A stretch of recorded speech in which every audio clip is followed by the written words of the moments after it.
Dito mismo sa Holy Grounds ng Camp Alagar, namuno ang ating Chief PNP Acorda bilang Regional Director ng buong puwersa ng kapulisan ng Region 10. Kaya naman, sa pagdiriwang ng ika-122 taon ng Police Service Anniversary, muling binalikan ng ating buting hepe ang Camp Alagar, kung saan binansagan siya bilang the humble servant. Being a proud higalang pulis, parang dito rin nag-umpisa kung paano natawag yung humble servant. When I was about to come up, kung anong tawag sa akin, sinabi nila humble servant, sabi ko, parang pangit na ako ang nagsasabi na humble servant ako. It takes another to tell you you are humble. Pero sabi naman ng ibang critic, sir, diyan ka na nakilala, hindi ka na mababago. Yan, ikaw na yan. So pinanindigan na namin, tinawag na humble servant. And it came from Proten. Maraming salamat sa Proten. Naging mainit ang pagtanggap ng ating mga higalang pulis at pati na rin ang ating mga kababayan.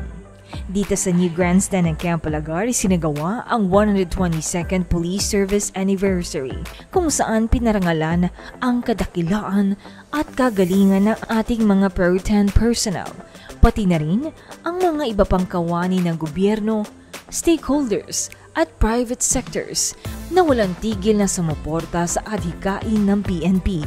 We are third in the trust rating among the 25 agencies. Pag tingnan mo yung trust rating by region, malaki ang hatak ng Mindanao, kasama na ang Northern Mindanao. With this, I would like to extend my salute to each and everyone, to the members of the Northern Mindanao Police Force. Cagayan de Oro, Misamis Oriental, and Region 10 has one of the highest trust rating in our country. That means that it's a very good coordination and support of each other by the local governments, by the local community, and the Philippine National Police. So nagpapatunay na yung services na binibigay natin sa community ay nakakarating talaga sa kanila. Tayo nagpapasalamat din, especially sa men and women ng Malaybalay City Police Station and the local government unit. Through the effort sa ating mga kapulisan, talagang makikita ng community na ano ang ibig sabihin ng public service. Trust and respect, safety and security, the satisfaction of the community, very high rating and very consistent po yun. So that's why naman, ang dami yung nagsusupport sa PNP namin dito, yung mga stakeholders. That's one validation that the PNP is doing good because of the trust rating.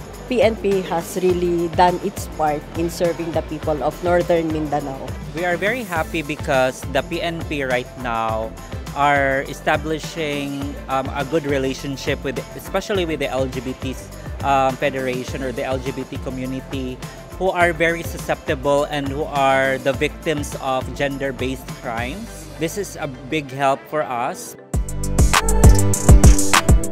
And to level up the quality service of our police officers and to better serve the community, nagkaroon ng Symposium Capacity Development for PNP officers and personnel in partnership with the Department of Justice. Dumalo ang ating Chief PNP sa nasabing event, kung saan ipinahayag niya ang kanyang malaking pasasalamat sa DOJ.